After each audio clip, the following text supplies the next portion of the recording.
With that, I will hand it over to our wonderful presenters to hear part 2. All right. Thank you so much, Katie and Carrie. I'm excited to be part of this process too. And, before we begin, let's kick it off with a few important acknowledgements. So we'll start with a land acknowledgement. One is that we are each likely participating on the ceded or unceded land of an indigenous people. So for me, where I work, it's the Lenape homeland. Where I live in Rochester, upstate, is the traditional territory of Haudenosaunee. And by honoring the sovereignty of the 6 nations, the Mohawk, Cayuga, Onondaga, Oneida, Seneca, and Tuscarora. So I ask you to join me in all acknowledging all indigenous people and all ancestral and unceded lands of their people, their elders, both past and present, as well as future generations. Most of the institutions for which we work must also acknowledge that they were founded upon exclusions and erasures of many indigenous people. This acknowledgement demonstrates a commitment to begin the process of working to dismantle the ongoing legacies of settler colonialism.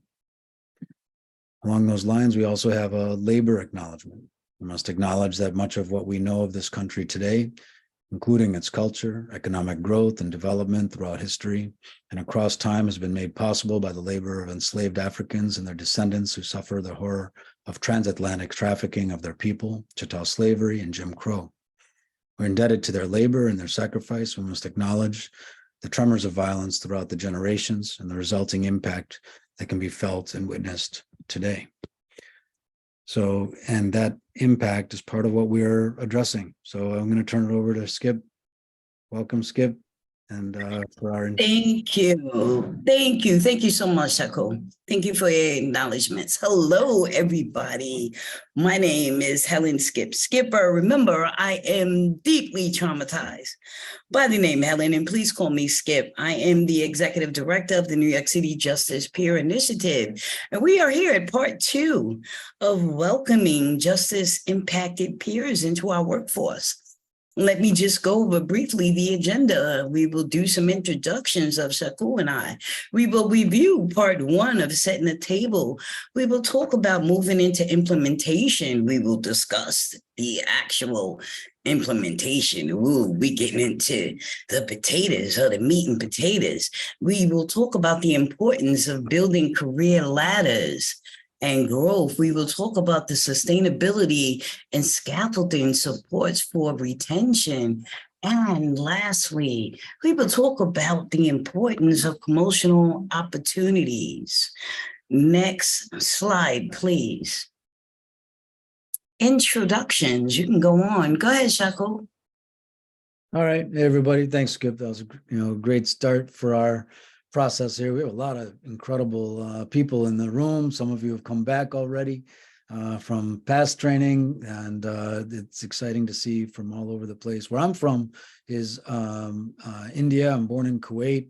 My family immigrated to the States via New York City and then upstate to Rochester in the 70s. And a lot of my lived experience comes through some of those experiences of racism and xenophobia and the trauma that we experienced and that I experienced personally, resulting in a lot of serious mental health and substance use conditions very early on in my life, with suicide attempts at as a teenager, and experiences of psychosis and struggles with school and being a part of that process. Yet it was through peer support and a teen recovery center that was starting in the area across from a high school in Rochester. In December 1985, right out of hospital, my father brought me there, and in hopes that I would kind of connect with other young people. And that's what happened. They got me excited about peer support and rights activism and all of that work, and started some of my first work following that time since 1986. So I've been kind of at it for a little bit, but it's always been about rights. It's always been about peer support. It's always been about lived experience and centering those lived experiences that we all share in a system and with a system that, unfortunately kind of relied on our bodies for it to exist. So we needed to emphasize how important it was to have us be at the table. So nothing about us without us was kind of the core of that. And, along those lines, here we are. Skip. Yes, you guys have to excuse me. I am a month away from graduation and I am at school today. I am tucked away in a little hidey hole that is not as soundproof as I would like. So I have all of my classmates and students running around me, having conversation, enjoying the weather and talking about what they're going to do as soon as they get out. So I'm trying to keep myself muted as much as possible.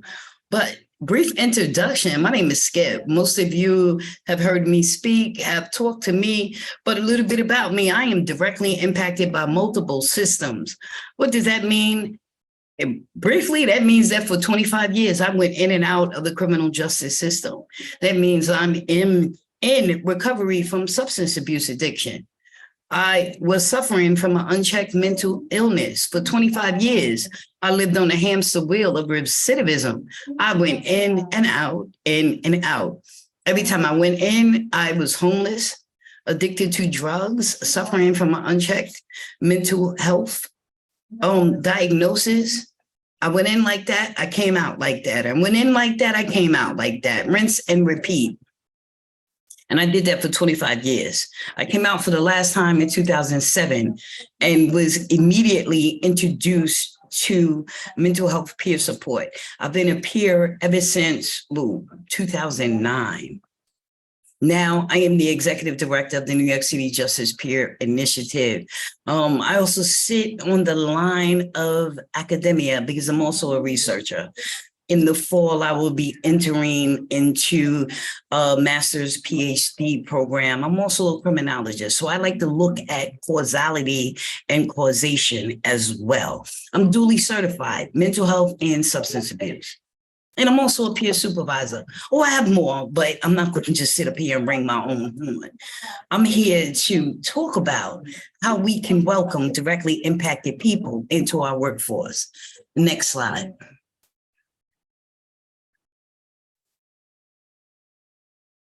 So let's get into a review of part one, setting the table. So part one, we went over what is peer support. And briefly, peer support is mutuality. It is a shared understanding, most definitely relationship-based. On the platform of recovery-based, it is strengths-based, person-centered, encompassing mutual empowerment. It is about advocating. It is empathetic. And then we talk about what is a justice peer.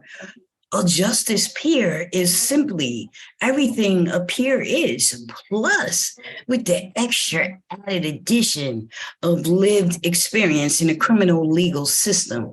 So, you know, I like my food analogies. So when I talk about the mashed potatoes, a justice peer is the gravy on top of the mashed potatoes. Next slide, please.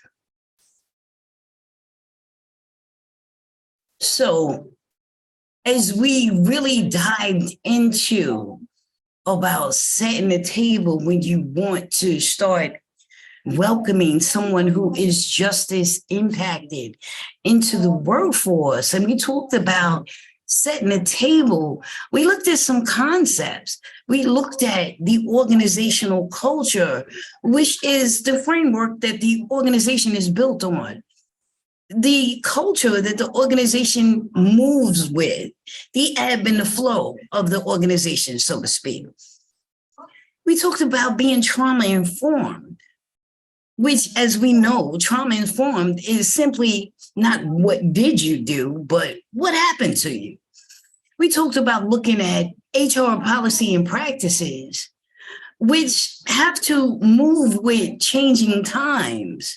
When you talk about being trauma-informed, it encompasses all areas of an organization, including HR policies and practices. HR has transformed. It is not that rigid black and white entity that it was, I want to say 20 years ago. It is more trauma-informed. It is more whole person developing. It is not just simply built on a black and white. There are now shades of gray. There is now more empathy. We talked about job description development. As we're looking at hiring people who are directly impacted, we have to realize that we are talking about potentially people who have been incarcerated for a number of years. So some things that we know and that we have probably grew up with or watched or noticed from media representation, some people who are impacted might not have seen. We might have seen our parents go back and forth to work all of our young lives. Some people who have been impacted since they were a youth probably didn't have that role model to look at. We also looked at onboarding and training. As we welcome people who are directly impacted into our workforce, we need to develop specific onboarding and training regimens that look at all of this, that take into account all of this. We're looking at soft skills, which are skills that some of us expect everyone to have. But again, looking at people who are directly impacted, we might have them or we might not. Maybe we need further development. Maybe we need further training. Maybe this is something that should be included in on-the-job training. And then when we look at hard skills are skills that are attached directly to the job. These are, of course, skills that can be developed through on-the-job training, or maybe there are skills that should come with the job and you expect someone to have them as they enter into the workforce. But this is something that can be fleshed out and discussed. And we definitely talked about peer supervision, but we touched very lightly on peer supervision because there was a whole different webinar presented by a mentor of mine who is like the guru of peer supervision. And I don't really want to step into that realm because, like I said, I lean into him when it comes to issues about peer supervision. All I can say about peer supervision, and all I really want to say, is that peer supervision is needed when you're talking about people who are directly impacted.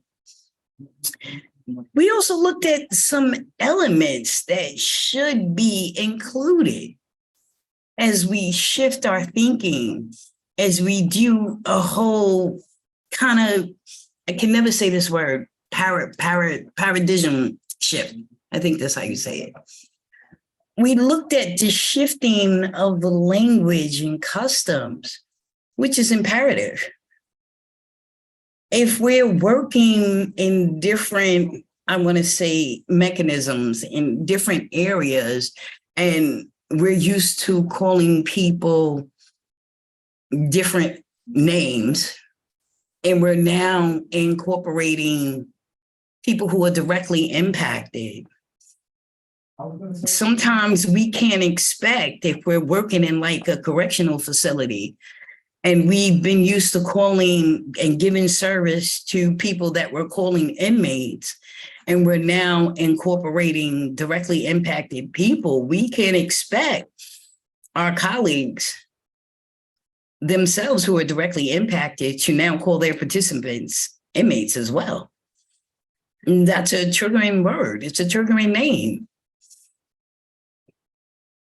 We're looking at customs. Do we walk around with big bunches of keys on our belts? It can be triggering to some people. When we call for people who we're giving service to, how do we call them? Do we follow along with DOC custom and call them by their inmate ID number? Again, triggering. Or we as an agency who is used to giving service to people who are directly impacted, how are we switching and code switching within ourselves? How are we used to code switching from giving service to a certain type of people to welcoming those people as colleagues and coworkers? How are we navigating that? Are we validating all expertise? Because everyone who sits at the table has a certain type of expertise. How are we validating that? Are we DEI compliant? That is diversity, equity, and inclusion. Are we practicing those tenets? Have we included peer values and competencies in everything that we're doing? That includes job descriptions. That includes whatever our HR policies and practices are. A very important one here, did we incorporate capacity building and professional development into our onboarding? Have we fully thought out how we will incorporate peer values into everything we do? And this is just a snippet of a review of what we talked about in part 1. Next slide, please. Now, moving into implementation. And you guys make sure you keep me updated on the time. Hold on a minute. Why is this in my way? Okay. At the beginning, as we have developed the job description, we got to look at effective posting strategies. And you might say, what are effective posting strategies?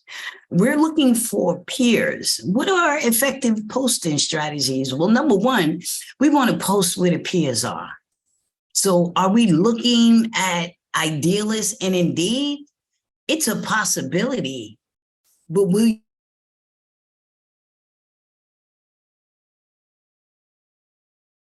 You're muted, Skip. will you get a lot of peers on Idealists and Indeed? Sometimes yes, sometimes no. I posted peer jobs on Idealists and Indeed, and I've gotten back a lot of responses and a lot I couldn't use. The best strategy is to post peer-orientated jobs where peers are, and that is peer job boards, places where there are peer trainings. You can post on Idealists and Indeed, and you will get a lot of responses that are not really peer certified, if that's what you're looking for.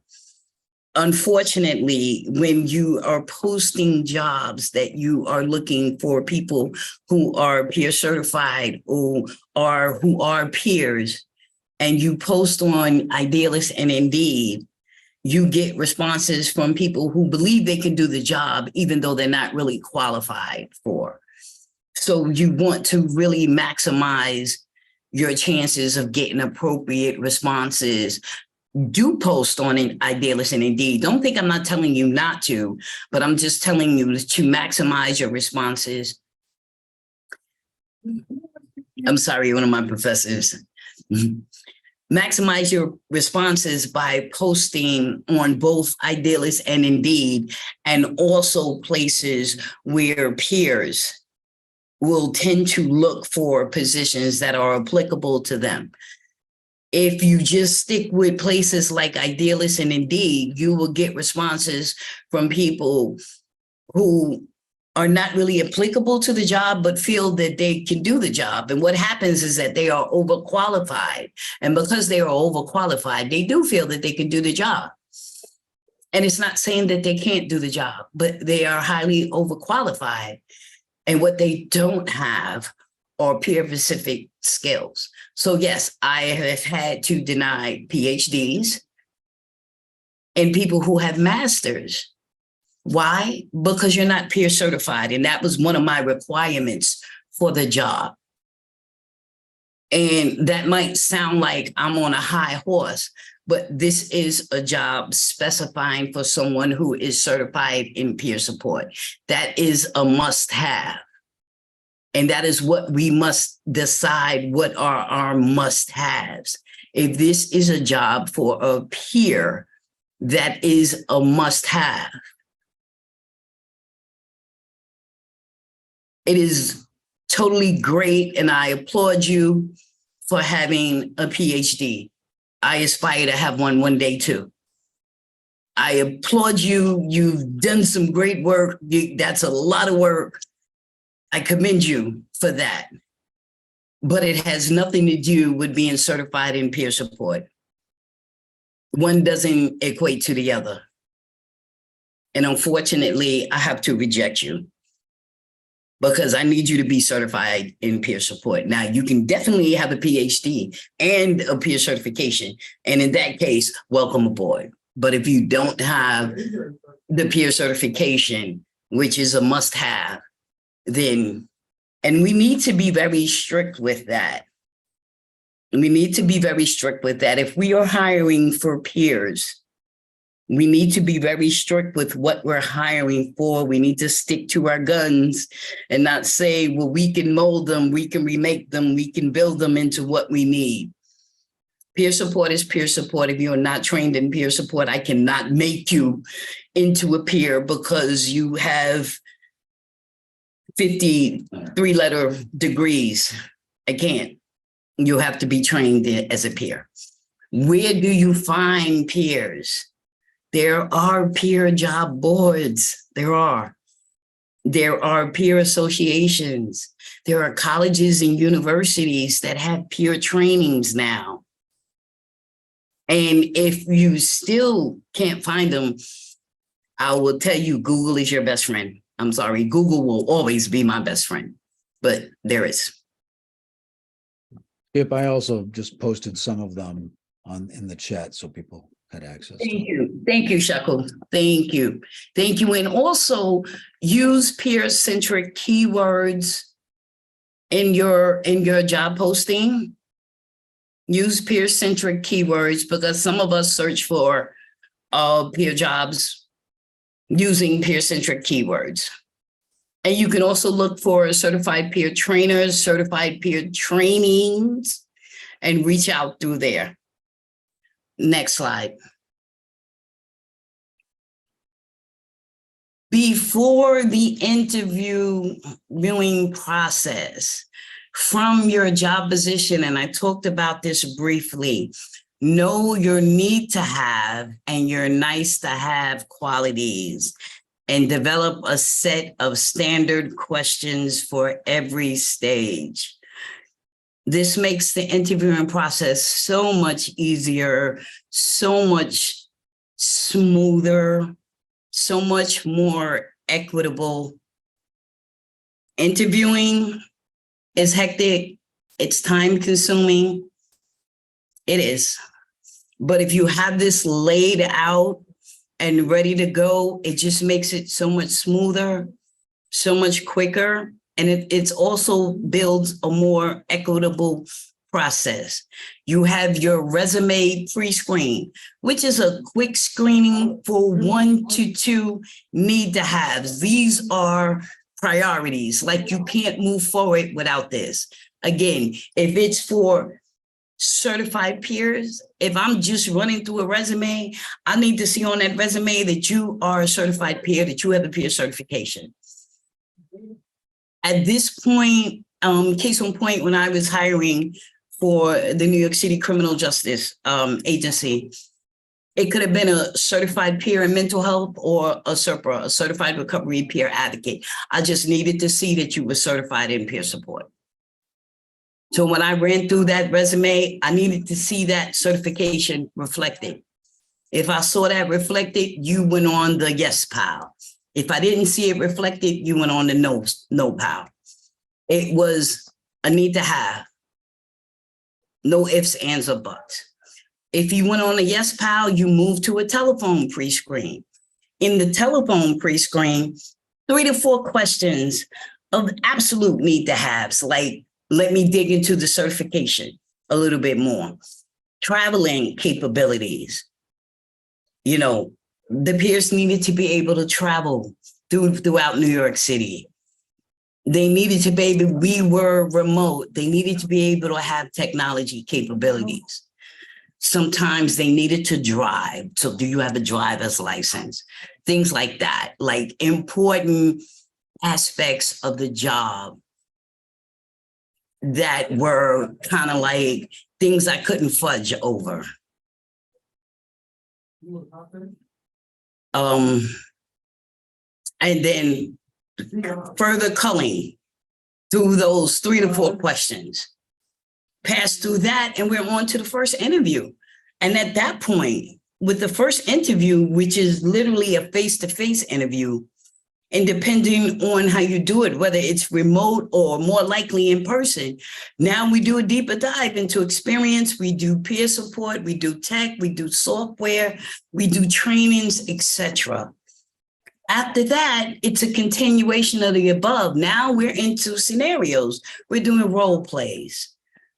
We're looking at how you respond in role plays when you're actually giving peer support, when you're actually being supportive. How do you respond when someone is asking you for assistance, when you're actually in that navigation role? And notice I said navigation because I've already said it and I'll say it again. Peers don't escort. I don't escort anybody anywhere. We are navigational aids. We walk with you. But I'd like to know how you respond. I'd like to know how you respond if you're in a difficult scenario. I'd like to know how you respond if you had to have some difficult feedback from a supervisor. How do you respond with critical feedback? And some agencies may have a third interview if necessary, if that's how, you do it in your agency. Maybe you do a third interview with the program head.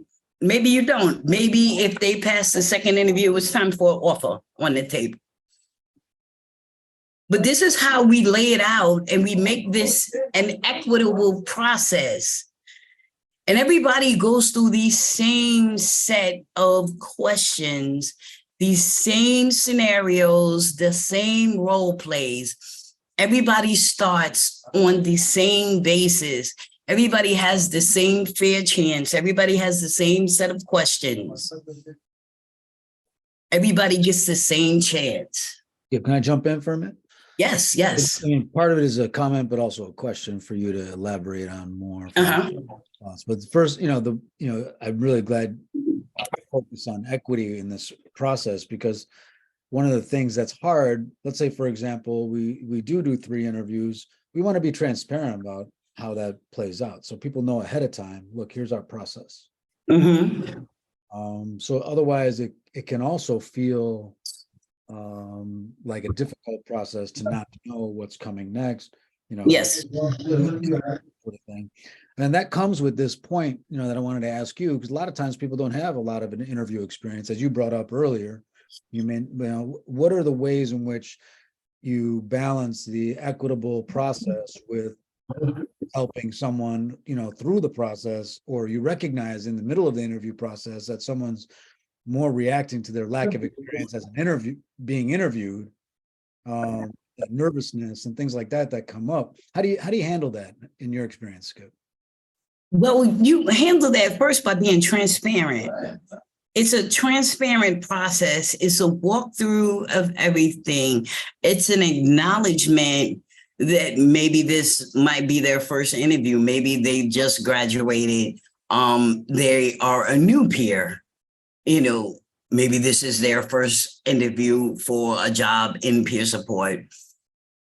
And we understand that. Another thing I absolutely do not like personally, and I try not to use, is that group interview process. I think that that's a bit much to take a peer and sit them at a table faced in front of 3 or 4 people, and everybody starts firing questions at them. I myself don't like that. I mean, I even at this late stage in the game, and I can be really transparent. When I was interviewing for this position, even though I basically built this whole coalition and knew the people that was interviewing me, and we had already decided to be equitable, that I would have to go through the interviewing process as if I was brand new to this. And I did go through the interviewing process. I still felt a little traumatized and wanted to walk out. Because I just didn't like the process, and we all have felt that at some point in time. I don't like the group interview process. I don't. Some agencies tend to want to use that. I don't think it's beneficial. I think that if you need to have a group interview process, then you should really have like 3 or 4 interviews with each person if possible. Like, I'd rather see that than see like a group interview process, because it just makes me nervous. Like, I don't know what to expect. And here I am with another interview and all of these people, and I don't know what you do. You don't explain yourself well.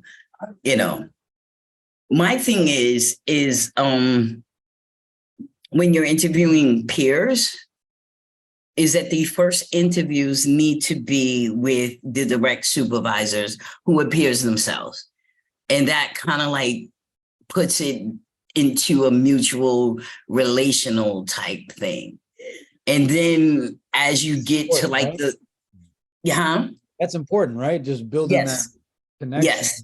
No matter what happens with the outcome of the interviews, you're saying, if we don't realize that, look, we're in this together, that's important. Yes, and we go to that mutuality space, that relational space. A lot of agencies do want you to have interviews with like HR, and like the agency director or the head of the program or the agency supervisor, who more than likely are not peers.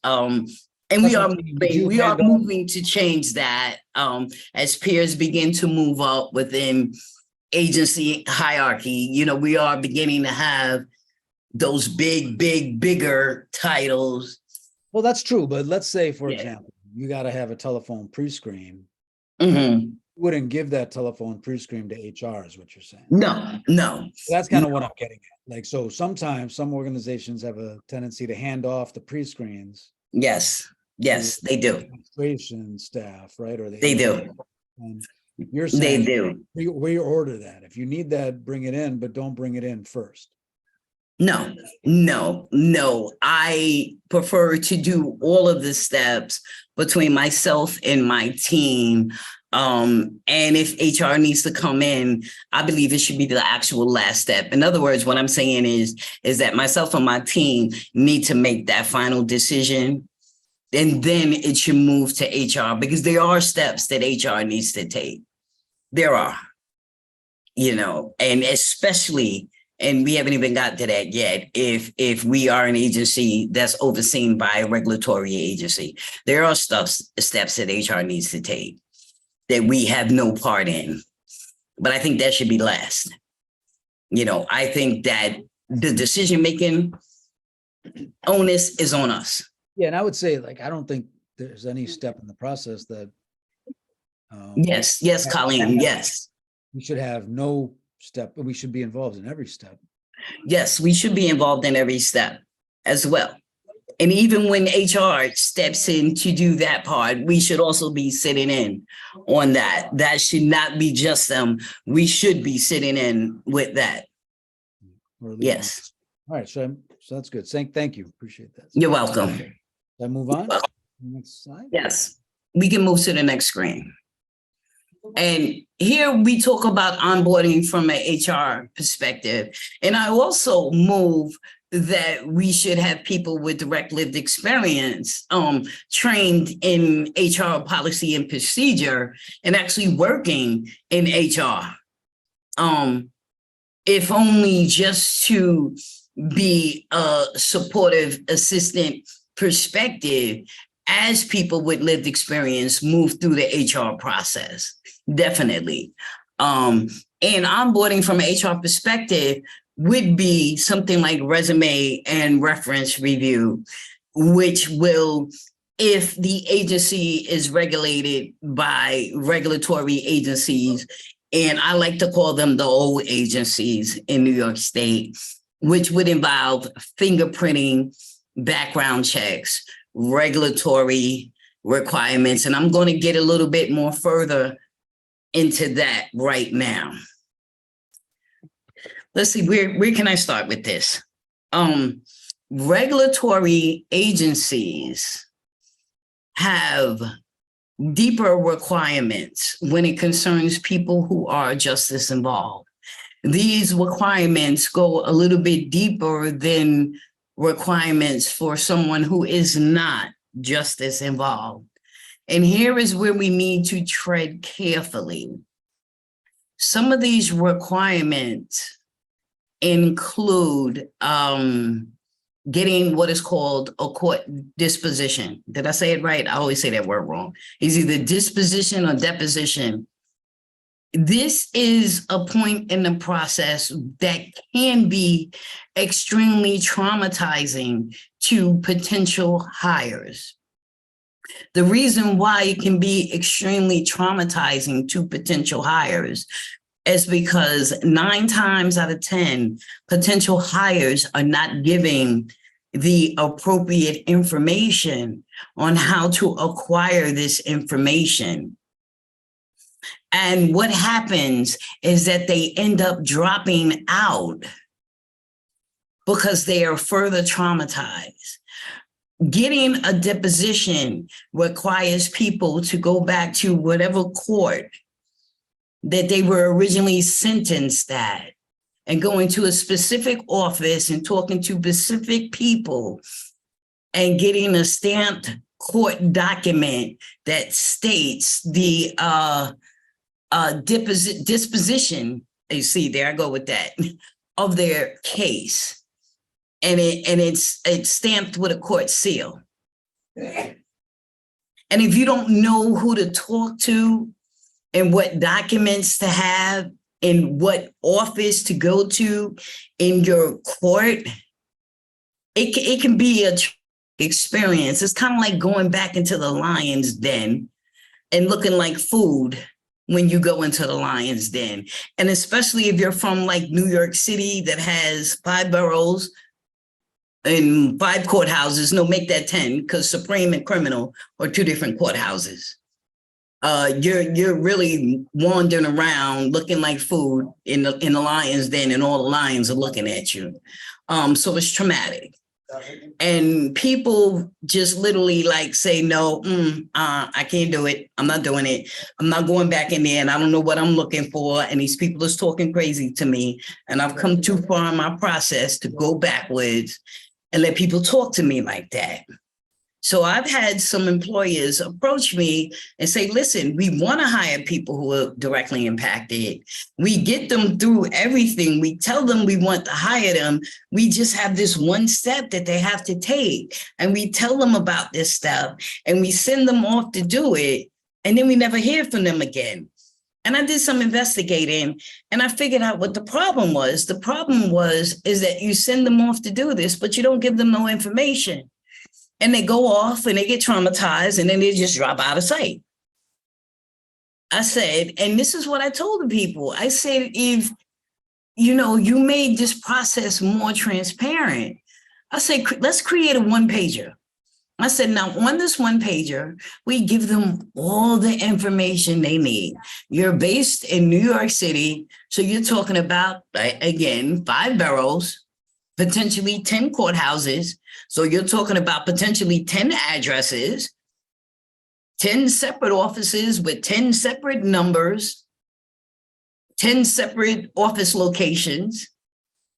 We need to figure out what documents they need to bring so that they're really fully informed. Is there a charge? We need to know all of that. We need to put all of this on this one document. So when you tell them this is what they need to do, hand them this paper so that they are fully informed. They know what to bring. They know where to go. Let's put what times these offices are open.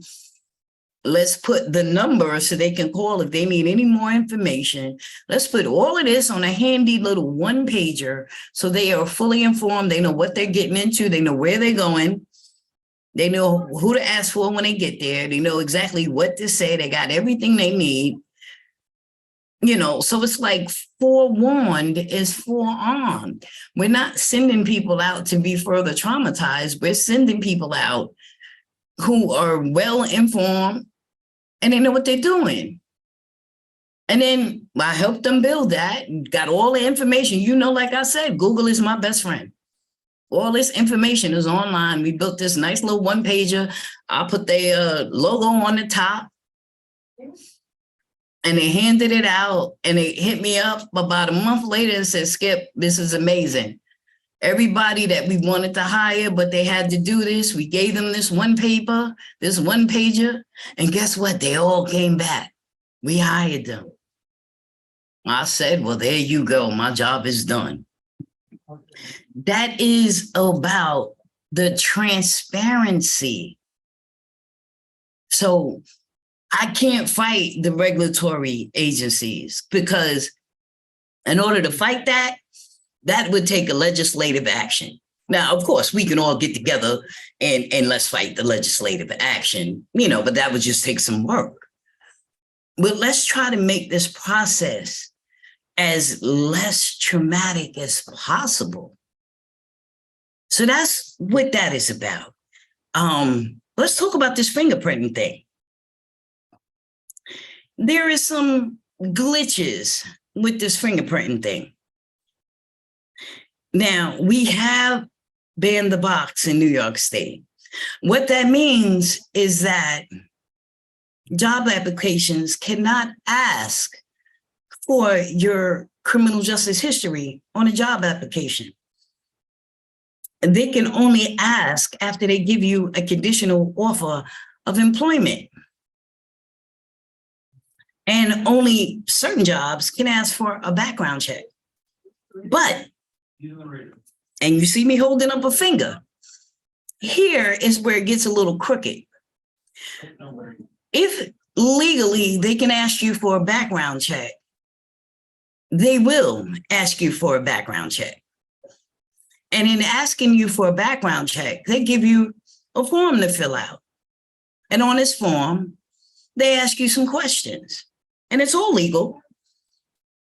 They'd ask your name, ask you to put your addresses down for what, the last 10 years, your names for the last 10 years. And then it asks you to list any arrests or anything for the last 10, 20 years. And here is where they get you. Here is where and it's all legal. There's nothing you can do about it.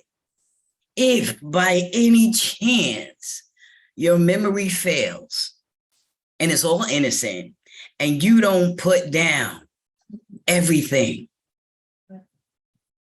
and they run a background check and what comes up on that background check does not match what you put on that paper, these employers can take away that conditional offer of employment. And they can say, oh, well, you misled us on this paper. You lied. And this could not be your intention. It could be you forgot. But give me 1 minute. Yeah, give me 1 minute. Yeah, just give me 1 minute. So my fail-safe way for doing that, because looking at my personal history, I've been getting arrested since I was 17. I'll be 57 in August. I've forgotten half of what's on my rap sheet, but I do remember dates. I advise everyone to just remember a range of dates. If you cover yourself with a range of dates, you'll be covered. So as you work with people who are justice impacted and they have to do these background checks, if your agency is covered under a regulatory, be transparent with them and just talk to them about filling out these paperwork. to the best of their ability and be intentional about the regulatory requirements. That's all. And sometimes it's not about them deliberately lying, but it will come back. And I know you have something to say on that, Shako. Please go ahead. Yeah. So what we're hoping, with this training is that you're taking this experience, Skip, for example, that you just offered, and as a plan for when you're actually planning for the implementation of this hiring process, that we can avoid some of those problems. Here's some of the things. So the one pager, for example, that's worked for me as well. It's a really very helpful step. In addition, one of the things that organizations don't often realize, and that is that it doesn't have to be that way of a process where, because I've also seen people's offers removed, as you said, Skip. But I guess what we're saying is that we don't have to do that again. We can let's do this in a way that actually brings more of our collective experience in the community, the justice involved community, to actually be part of our organizations. And by doing that, what we can do, so for example, if somebody comes back with information after the background check, all right, because organizations through the Justice Center in New York, now I know there's some other states here, so you're all gonna have to look at your own state specific, we're organized this training around New York requirements, but there's a Justice Center process that requires the background check. But what comes back is a report that either denies someone. There's also so there's certain offenses that do qualify for denial, all right? And usually they have to do with sex-related crimes and violence, levels of violence. Now, even those can have some kind of appeal if the organization wants to pursue that process. But most of the time, that is what's going to come back. But if there's not a denial, it just will say that there are convictions or categories that the agency Justice Center is flagging. It's still up to the organization to determine whether they're going to hire or not, right?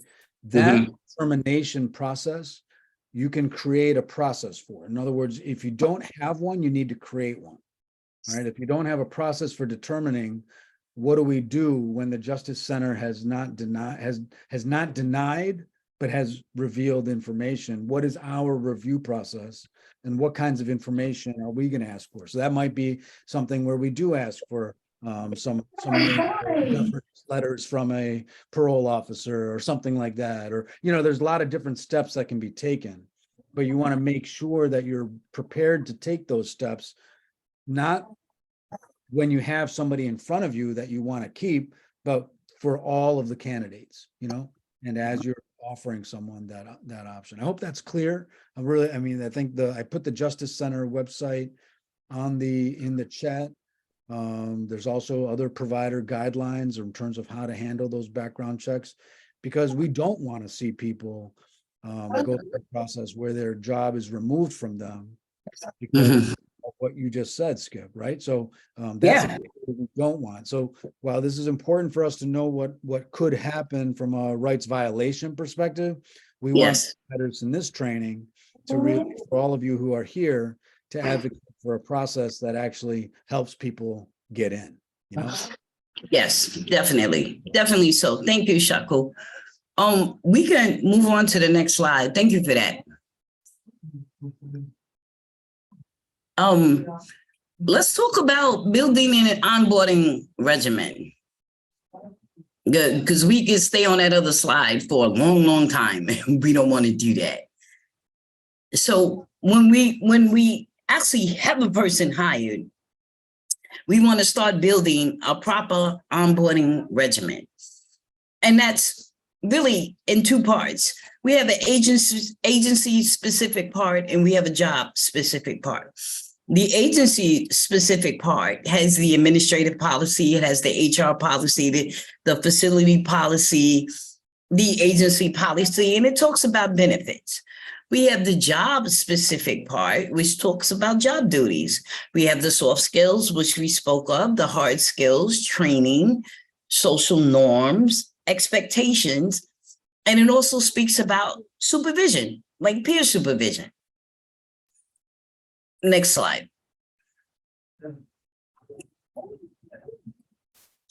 Here we come to the good part.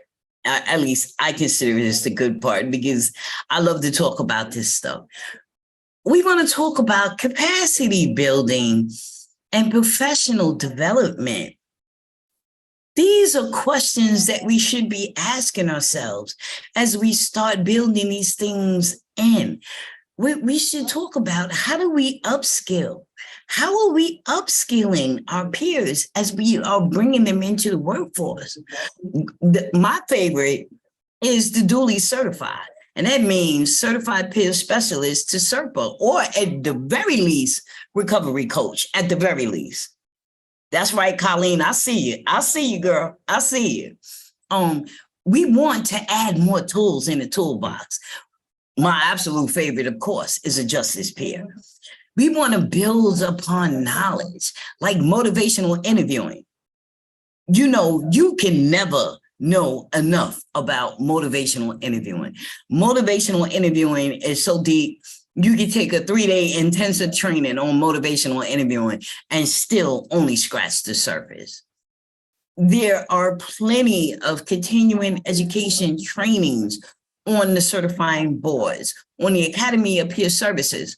Once you take the 13 courses you need just to get your provisional, there are like 60 more courses on the APS website. I know I'm in maybe 20 of them, but not only am I in maybe 20 of them, which means I'm a presenter in maybe 20 of them, I've also taken almost every course on there. And that's one thing I won't do, is I won't point somebody to a training that I have not taken myself. The best way that you can engage in capacity building and professional development is to ask your team what more is needed. Because as peers, we know what we need more of. We know how we want to build ourselves up. We know what we are fuzzy on, what we need more on, or what we want to know more on. And you can always like create a poll or survey for ideas. Another good thing, you can always deepen computer or tech skills.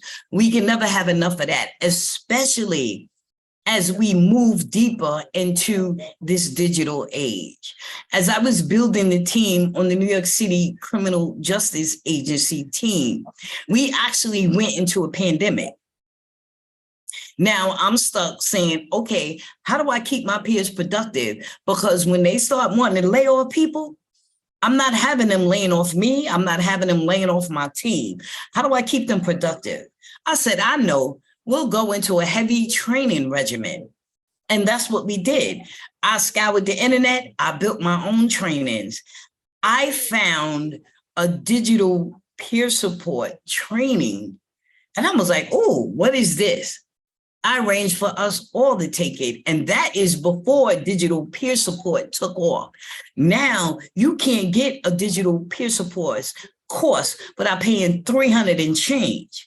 We got trained and certified in digital peer support when we could take that whole 3-hour course for $50 a person. I prepared a proposal, took it to my supervisor. We got approved for it. We all took it. Now you can't get certified in digital peer support without paying $300. It took off during the pandemic when everything was digital. Group facilitation skills.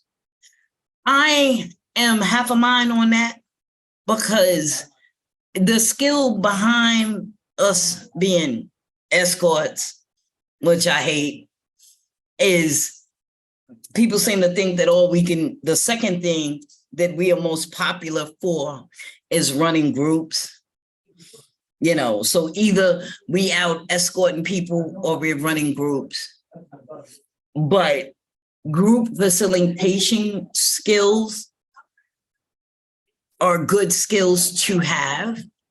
That does not mean you're going to keep me in a chair in front of a group of people all day, but it's still a good skill to have and a very knowledgeable skill to have.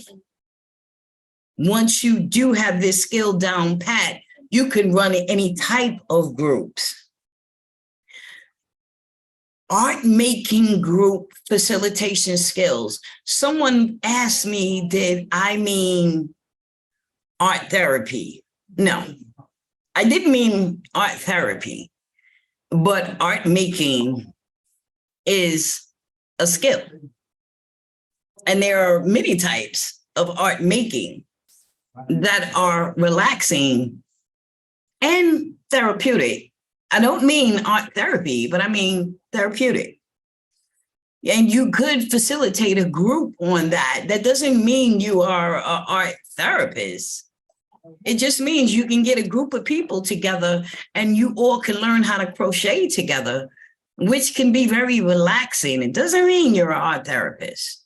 And here is my favorite, digital peer support. These are just ideas. They're just ideas. There is a wide range of things we can do under professional development, a wide range. These are just some ideas, but they're all under capacity building and professional development. And when I talk about this, look at, I want to say, social work. They have professional development. So does case managers. Why can't peer support workers have professional development? Why can't we build capacity? You know, I've been a peer since 2007. I remember when we started building our workforce. I don't understand where the idea came about that we want to be hired as peers. And 5 years later, we still just want to be line peer specialists. Where did someone get the idea that we don't want to have professional development and move up in our career? Where did that come from? Next slide, please. And that's where I come to building career ladders and growth. Colleen, I like you. You're on the bottom of my screen. I see you clapping and everything. Why are career ladders and growth important? Let's talk about career ladders. Career ladders allow us, like everyone else, put skin in the game. At the end of the day, everyone wants to move ahead in their chosen field. Why shouldn't we? Promotional opportunities are important for retention. A 5-year plan is essential. If you're going to hire me at one level, I need to know that I can move up in 5 years. I need to know that I can train up, I can build capacity, and that in 5 years, I have an opportunity to move up. Because if I can't, I don't need to be working for you. I need to be someplace where I can do these things. At my other position as the senior manager, I told my line staff, I told my coordinators, and I told my senior peer, and I told my manager, you can have my job. And I meant it. This position, I'm sitting in this position, I'm holding it open for you because I want you to train up because this position is yours. 5 years down the line, come get this position. This is yours because I'm going to move on. And I'm holding this job open for you. Move on up and come get it. Next slide, please. We build in retention. How do we build that into the whole overall plan? We need to evaluate performance and metrics. We have to. Building in performance evaluations and metrics allows growth to be seen. It gives authentic opportunities to improve upon success. It also allows for self-correction and ownership of the process. Give me a chance to correct if I'm going wrong. And it gives me a chance to own my process, because this is my walk. This is my journey. Allow me to self-correct, because that's what's going to happen when I have supervision. Appropriate supervision is not just about what I'm doing wrong. It's also about what I'm doing right. Colleen, if you don't stop taking my words out my mouth, I'll see you. It's also about what I'm doing right. And it's also about building me up for my next step. And it's also about giving me ownership in what I'm doing. When you create promotional opportunities, you create my buy-in for retention. So you're giving me something to want to stay with you. The peer support workforce is growing. When you create these promotional opportunities, you're creating a buy-in for me to stay in this agency, in this space, because I have something to look forward to. You're allowing your employees to dream of bigger, better, and greater. You're building that visionary process. I shouldn't have to say anymore. Retention is what makes a good agency a better agency. If you're constantly losing people and constantly hiring, there is no retention process. And people see that. You want to be able to say, my employees have been here 10, 15, 20 years. Why? Because your retention is great. Because you have those promotional opportunities. And your employees want to stay because they see what's across the bend. They see what's around the corner. They see what's their next step. That's that visionary process. They see that. And they can get there. They also see how they can get there. Next step, slide, step, slide. Oh, is that it? I finished? Wow. I didn't even know that. I'm finished. Thank you. I finished. I didn't even know. Shakur, do you have anything to add? Yeah, this was great, Skip. Thank you. Glad everyone is so excited about it, and this saw chats. Oh, my friend Colleen is, and I'm getting ready to send her my email because she has to hit me up. She was over here mouthing everything I was saying, like she was reading my mind. I'm sending you my email. She was like in my corner of my screen, mouthing everything I was saying. I was like, if you don't get out my head, girl. So yeah, I did want to say a couple things, Skip. That's it. Mm-hmm. So one is that, we recently put out, I think Carrie put it out, the draft standards of the Office of Recovery, SAMHSA, which is the Substance Abuse Mental Health Service Administration. And one of the things SAMHSA recognized in its study on certifications was that there were a number of states that were still, and I see multiple states here, so I just want to bring this up. New York, to my knowledge, isn't one of them, but there are a number of states that were requiring background checks as part of the certification, and that's not something we want to see. All right. So, in other words, there was a lot, and there was a varied kind of amount of information that were being asked for. So that same problem that Skip was bringing up earlier that happens with employers was also happening in certifications, and there was again fewer people being able to get opportunities in the process. So what we want to see is employers following the standards around, for example, whatever state it is, if you know that there are disqualifying standards, your screening should be around those things, not a whole bucket load of violations, So if you don't need to know requirements to be, then don't have a process that requires that. Make sure that people know that that's not going to be a factor in your decision making. If someone is worried about the 1,500 arrests, like you talked about, Skip, you know what I mean? Like if there's a lot of things that, arrest people's minds about that, from the outset, so that people can actually bring their whole self to the interview process and all of those things without having to worry about it. I've noticed those little things actually make big differences in how people show up, and in order to be able to feel free to be who they are, with the job, So, I think there's a lot to think through. I mean, Skip, I was going to ask you, and I see, some hands coming up, so I want to make sure there's room for questions. Yes. But I wanted to ask you, you mentioned HR departments are changing and more trauma informed than they were before. I don't know which departments you're talking about, personally. So I think there's a lot of work to do there. Maybe that was wishful thinking.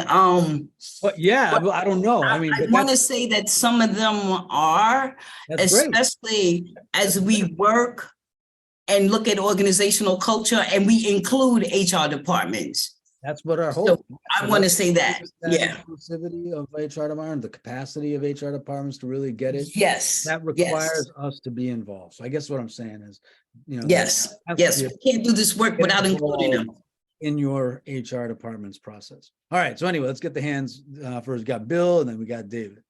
Yes. Go ahead, Bill. Hey, good afternoon, everybody. Thank you for the presentation so far. I just wanted to share an experience with the background checks. My personal opinion about background checks may differ a little bit, but with yours. But the experience that I want to share is that there have been 2 times that I can remember where we had to perform the background check under OASAS, right? And they came back and they said, no, they failed. Basically, it said they failed. And so they can't continue this and that. So what I did was I reached, the person told me, so I contacted OASIS. I contacted I think it was OASIS. It's been so long ago now. And basically what I got from that was, look, this is what we saw, and this is our action. And I said, and what I got from that was this: they're basing their action on what they saw on paper, and what I had to do with this gentleman, both of them were gentlemen, is clearly showed to them. And so fortunate it had to be that. But what we did was, that person that you saw on paper, that person no longer exists.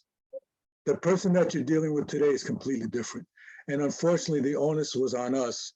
Again, it's unfortunate. We had to show clearly that this gentleman is no longer that person.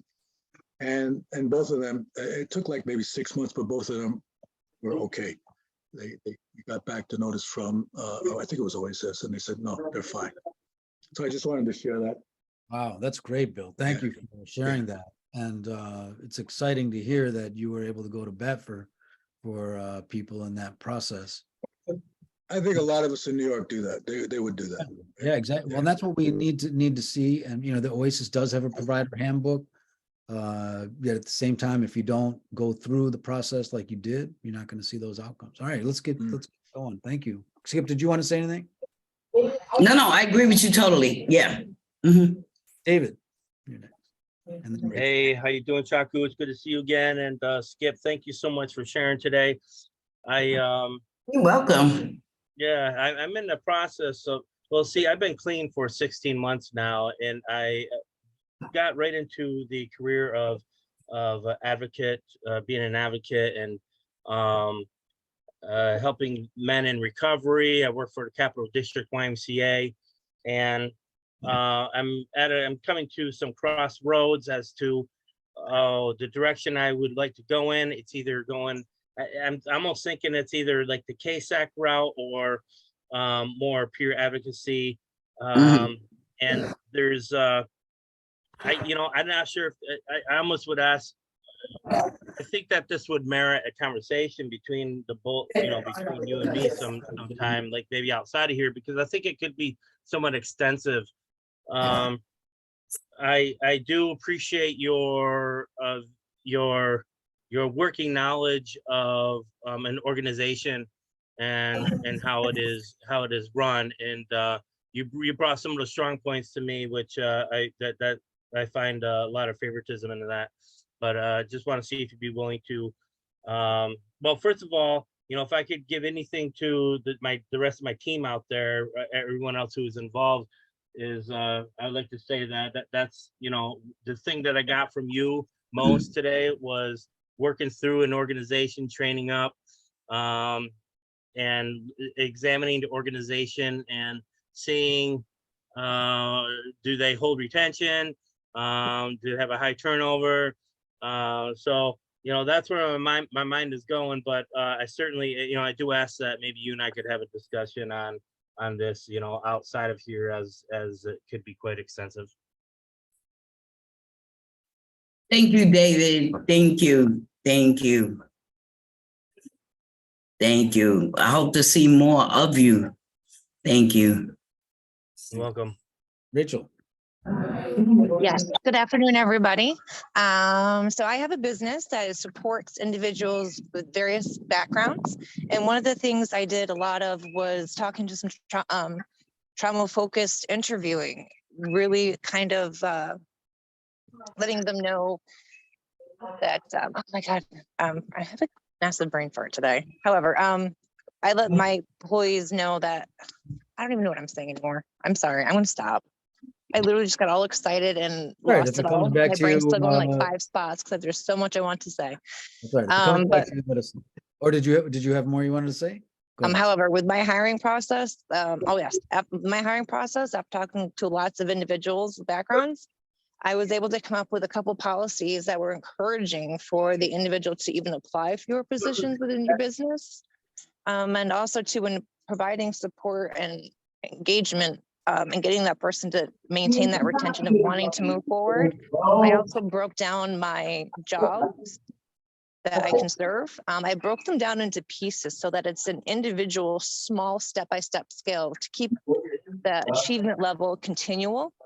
And again, when it came down to background checks, there are certain sensitivities which I do respect. Do have the background checks, even for the certifications for some things. I think it's actually kind of smart. You don't want pedophiles going and becoming peer support individuals. You have a disclosure in the beginning, a policy that kind of lets the folks know that, hey, we don't, your past doesn't affect your employment. But however, making sure certain standards were there and keeping that disclosure was really one of the most important things that helped my policy development with my company. So that might be something to put into your policies when you are grouping up to do this as well. I hope that helps. So just to summarize, so Rachel, you're recommending that the organization come up with a self-disclosure policy, right? And that actually incorporates the Yeah, like nobody wants to admit they've got a tough background. So certain disclosures aren't technically necessary. So if someone makes a mistake on forgetting something, there's a couple statements in there too. If you forget something, that's okay. The background, and they ask permission, they're signing, they're okay with it. Yeah. And as long as there's nothing current standing that prevents them from doing that job, current criminal charging where it would prevent them, or, something like a pedophile. I mean, that's pretty important. So working with victims, certain things would have an effect, but everything else really doesn't matter. You're here to do your job. It's a new day. We don't care about the past. We're here today, and we're working to keep in business today and for next week and the following. So keeping in mind that, and that encouragement that we don't care. Everyone's got a background. We've all done bad things. Some we may have got caught, some we may not have, and some of them small things, and some things we should get caught on, I guess. So, but whatever it is, we care about you now and at this moment and what you're going to do and how we are going to help each other. Really keeping in mind that it's an open, trusting, safe, comfortable area seems to have really been able to be snuck into my policies. And I've given the policies and the onboarding to some of the individuals I've spoken with some past and as well as survivors too. And they feel also too that the way it is laid out and written is very comfortable and encouraging for honesty, and making them feel also comfortable that your past doesn't define you. So that's Excellent. really important. So, and smaller goals, keep that retention. And yeah, there's my company has a time limit, but I train very well. If a person needs a little bit more time, they can still take more time as they need, but the training until they complete it at their pace, at their level is what's important, because there's always other people around to keep up the pace with the work. So it's encouraging and it's been supportive, and I've got lots of people who are willing and ready to get on board and signed in, though I'm not physically ready for that part just yet, but I'm almost there. So I'm very excited, and this has been really defining, and there's a couple pieces that I think I may have missed that I'm going to have my attorneys go back and probably add in there too. So this has been awesome. But those seem to have really worked, and the input was valid. So I hope that this will be encouraging for other individuals throughout the United States also to use as well. Thank you. All right, we do too. All right, so there's one more person with their hand raised. I want to make sure they get in, and that's Colleen. Go ahead. Hello, thank you so much, Helen.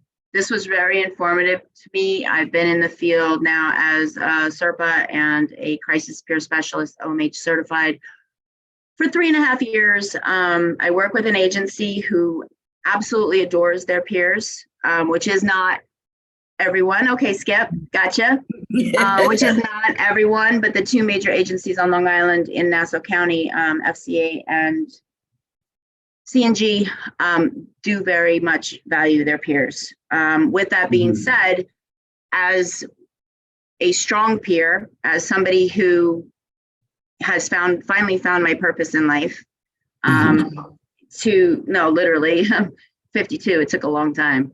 Girl, stop. Stop. You're like me, a day over 18. Stop it. Oh, I'm 12, man. Anyway, clients, right? Clients have been an incredible resource they see what I do. They see what we do as peers for the mobile recovery unit in Nassau County and in the field and in communities. And they're like, I want to do this. So I've gotten 6 of my clients over the last 3.5 years certified, and they all have jobs in agencies. One of them specifically is amazing. She is a family court peer right now. She's killing it, right? So I have sponsees that want to become peers. So like our word of mouth, our walking the walk, those other people that are coming through outpatient rehab treatment, it's possible for them too, because it's great for us who already know about this field and what, I mean, I'm convinced in 10 years, we're all going to be taken over because we actually know what's going on, right? I love my clinicians, but you can't teach some of the stuff, right? And so like, it's finally a place where I feel I belong, right? So getting further education, getting those, pushing your agency, your supervisor, your director for extra trainings, thinking outside the box and being able to push yourself to get those needed degrees so we can blow shit up and change it in the best possible way. Oh, man. Colleen, We opened up. Can I make a comment? Well, I got a hand up, Bill. So Reggie first, and then you. Oh, I'm sorry. I apologize. Okay. Can you hear me? Can you hear me? Yes, go ahead, Reggie. Yeah. Hi, Shaku and Skip. I've been at each one of these workshops. I find them so informative, man. As a matter of fact, I shot Ruth Whitaker email saying that I, as well as my team, have been attending these, and they definitely need accreditation across all areas. So one thing I hear much. Reggie, can you? I'm losing you a little bit. Can you say that again? Yeah. Say it again. One thing I don't hear enough about is entrepreneurship. And you know, myself being probably a serial entrepreneur, when I got in this business in 2017, relatively new, and I saw a lot of opportunity. And like other people, I've always been overly scrutinized because of my past record and what have you, incarceration and what, those type of things. And I said, there's a lot of opportunity here, and I don't see, Yeah, and it's only a small set of people, maybe 2% of people that fit into this category, because most people are part of the, and I'm not saying this condescending. They're kind of ducks or chickens, and they fall in line with that type of thinking. Those that think way outside the box, because of family considerations and what have you, they may not venture out because they don't want to put their family at jeopardy. But those of us that think beyond that, like I was part of an organization which I recently did not run for re-election for chairman, to build a certified peer workforce, a national workforce, to directly contract with hospitals and law enforcement and education and what have you. And we started doing it, and the pandemic came because we had our first contract with the courts in Manhattan, and things changed. And I realized that I was with a group that weren't, they either weren't progressive thinking enough, or they didn't have the energy because they were older gentlemen like myself, or there was some reason that they didn't thrust forward with this. So, what I have to do is I have to put myself in positions with people that are like-minded minds, so I have to fly with eagles. And, I'm the founder of Revision Inc., which is, we're best practice trainers for New York State on the Fresno Recovery. I'm also the founder of Revision House, which is the 10-bed certified sober cooperative sober living facility, and we have a contract with the county with their reintegration population. So returning citizens from the county come to us, and they stay with us, and we treat them. We use the recovery coach model in our environment, so people have higher self-esteem, and we allow them to carve out their own path, and we just keep them on track. I heard you mention motivational interviewing, Skip, and we use all these different tactics. But what I'm saying is that we need to also think of that other alternative, because we're never, because of systemic racism, because of stigma, we're never going to get our full, dues. I believe in owning and controlling, So Reggie- in our own communities, especially. And that's all I got to say. Yeah, no, that was great. Reggie, I got my email in the chat. Pick up on that email and hit me up. I'm gonna talk with you further. Colleen, you got my email already. Y'all hit Listen, me up for everybody. I'm out in the park. I mean, one of the things about being an entrepreneur and running your own stuff, you could be. I'm by the water. I'm not in a position to give that. I know my colleague who's quite vocal. Maybe he can give it to you. The best practice trainer that's on here. Who is that? I don't know if he's talking about me. Yes, I am. My Bill. Reggie. My Bill, memory can is you give failing me. him? My Bill, can you? memory is failing. Yeah, Bill, can you give him my Bill, email, please? I'm sorry, Bill. No, not a problem, man, not a problem. All right, guys, we're gonna need to start. Yeah, signing this Bill, up. can you give him my email, please? Yeah, if I can make a comment. Yes, Oh, Bill, yeah. please Real make a quick, and I don't comment. know if I heard this correctly. I This No, idea no, that, in charge of that, we're but go going to ahead. take over. We're never going to take over. I believe strongly in the team effort. There's always going to be a place for a counselor, for a social worker. They have Okay, their skills. yeah, I They think you have their lane. misconstrued my enthusiasm Guys, with guys, the let me fact just- of what I said. Let me just interrupt for a moment. We're at 2:30. We need to stop. Yes, This is a great discussion, but that one's gonna take another day too. yeah, We're gonna yeah. like And to- we'll do another one on that, That's what- because guess what? You can't tell me I can't do anything. So And I'm Skip, fitting to take over the world. What? right. Oh, So Skip, thank let you, me, Carrie. Skip, can I finish what I'm Yeah. saying? Yes, go ahead. I just want to get back to Reggie about something. There's a place called liveandlearn.net. I just put it in the chat, but we'll have to get that to you when you follow up with Skip and Bill. So that's entrepreneurship is very much valued and something we want to scale up. And that's a grant that was created by the federal government to actually help improve the number of us who are actually running our own businesses. And as a former street entrepreneur myself, this was, and ever since, that's the kind of thing that I'd like to see more of. All right, so thank you, everyone. Thank you. Thank you, That- Shako. It's a great problem to have when everybody wants to get in on this. So Skip, nice job. And was any closing remarks, Skip? And then I'll turn it back to Carrie to. No, I just want everybody to believe in their power of their peerness and to operate under the level of being unapologetic about your lived experience, unapologetic and who you are, and just continue reaching for everything. You know, we need to be unapologetic. We are peers. Just keep reaching. That's all. You can reach for anything and everything, and you can achieve.